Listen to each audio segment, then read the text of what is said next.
montando a nossa massa, eu vou fazer a massa de espinafre agora com espinafre natural.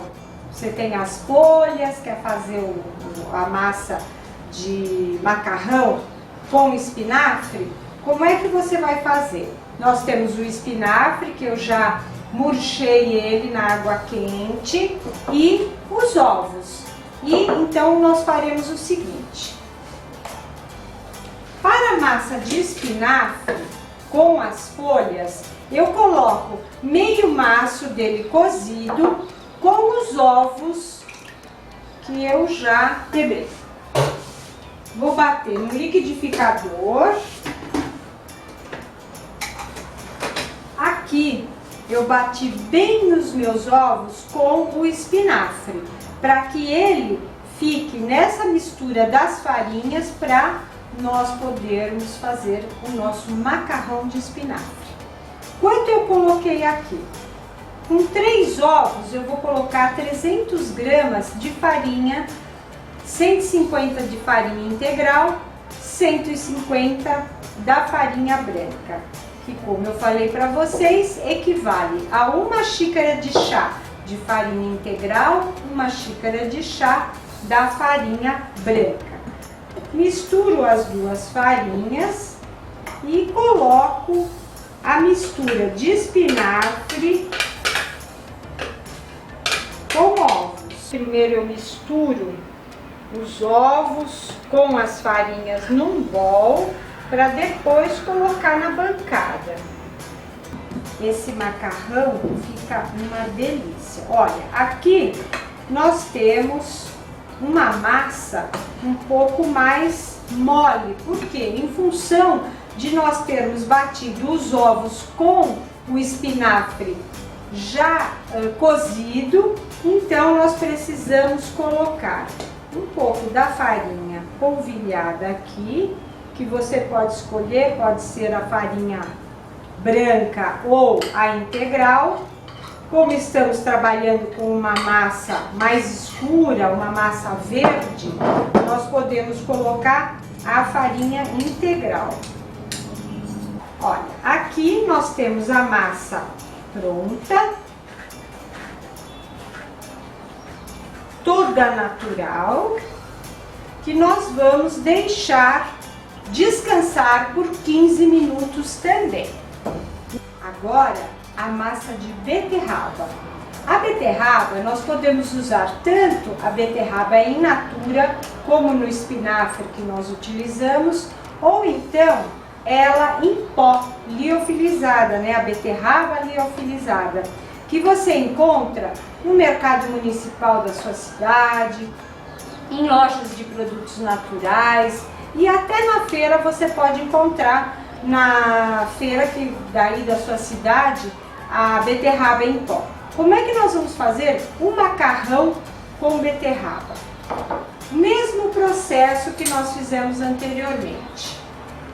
1 xícara de chá de farinha integral, que nós vamos colocar, medir bem direitinho. Essa xícara equivale a 150 gramas de farinha integral, 150 gramas da farinha branca.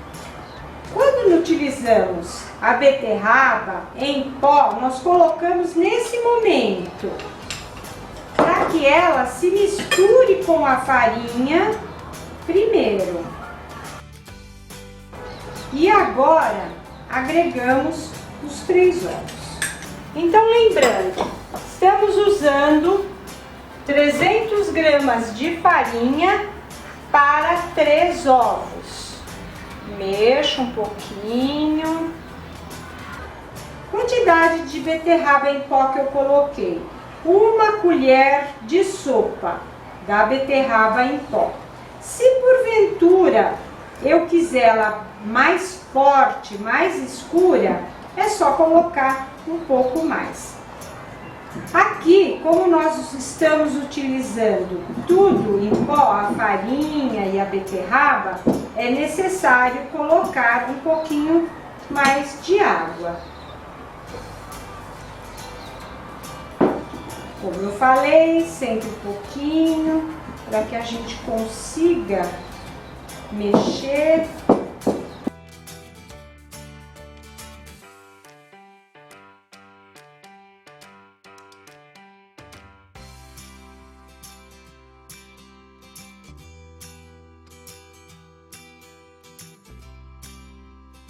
Estamos com a massa de beterraba agora, que também vai descansar 15 minutos.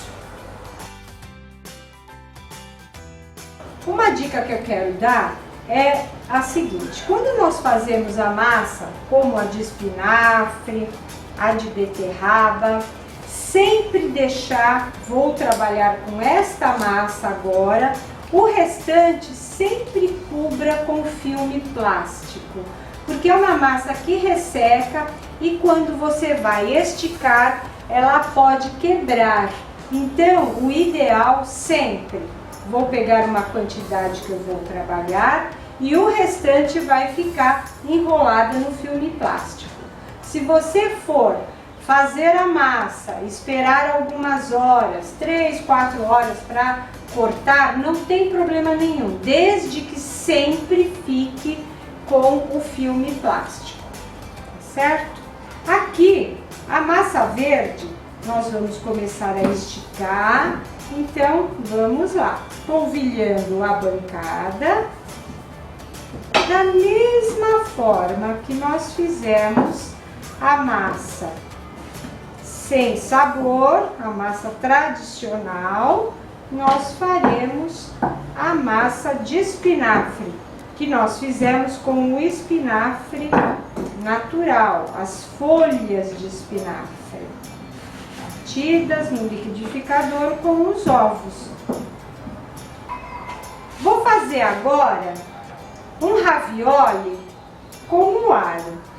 Então eu pego, corto os círculos.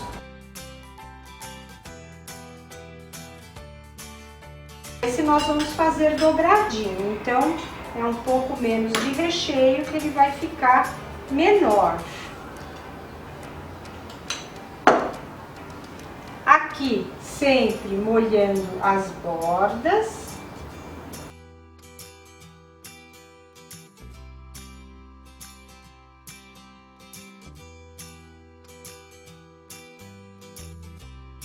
Então temos aqui o nosso macarrão feito em casa, feito por você. Quero saber depois como foi sua receita, mande essa informação pra gente. E temos as massas recheadas, as massas longas. Dessa forma você vai levar para o cozimento na água quente, considerando cada 100 gramas de massa, 1 litro d'água.